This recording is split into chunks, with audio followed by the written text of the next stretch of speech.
Hey everybody, my name is Levi, and I will be your philosopher for the day. I've got my degree in philosophy and some spare time, so I'm going to try to help you figure out some philosophic concepts, theories, and ideas. Because without videos like this, my time studying would have been a lot harder. For my first video, I'm going to start out with Plato.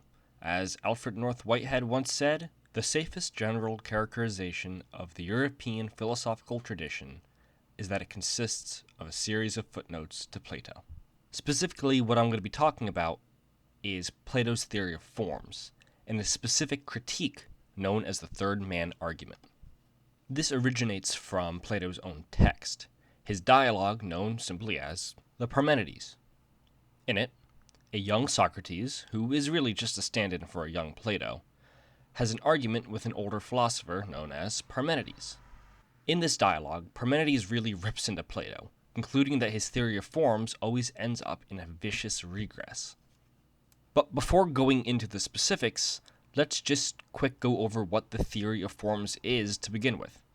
And I'm assuming you, if you're watching this, you probably have heard of this theory, or at least know it a little bit. But we're going to go over that real quick. So, for Plato, forms are non-physical universals. All things in this world, all particular things, participates in one of these universal forms. So let's try to break it down with an example. Let's take a really large mountain. This particular actual mountain participates in the form of being large. And a 7-foot tall person would also participate in the form of largeness as well. Now, of course, largeness is a pretty vague universal form. There are a lot of things which can be put under the category of large. But in Plato's theory, there are some more specific forms, such as the form of the bed, which all beds participate in to some degree. Now, it's pretty unclear exactly how many forms there would be, and it's unclear whether Plato himself or not would want to say that every and all objects, and concepts even, have an exact form in which they correspond to. Since there is a form of the bed, it doesn't seem like it's a far leap to argue that there could be the form of the goat, or the form of the iPhone, or the form of the flaming hot Cheeto, or the form of anything. But that's going to be an issue for another video. Let's continue to the third man argument, or the TMA for short. So it goes a little bit like this. Say we have a form like largeness, and we pick out two things which participate in being large, like a mountain and a tall person. The mountain and the man, or the tall man, both have varying degrees of largeness in them. And the form of largeness is the most perfect possible largeness. But, as Parmenides points out, wouldn't that mean the form of largeness is itself large too? So now, in this example, we have three things which are large: the mountain, the man, and the form of largeness itself. So, what's the issue? Well, Plato had this little rule in his theory, a rule that said, if there's something which participates in a form, there's got to be a form over it. So, there has to be a form which all things participate in. There can be nothing that exists that doesn't participate in a form. So, the mountain and the man both participate in the form of largeness, and that's fine. Works fine. But what about the form of largeness itself? What does that participate in? And that's what Parmenides asks.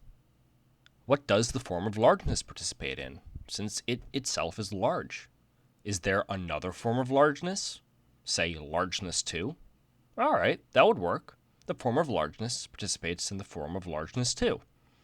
But what does the form of largeness 2 participate in, since it itself has to also be large? A largeness 3? Okay.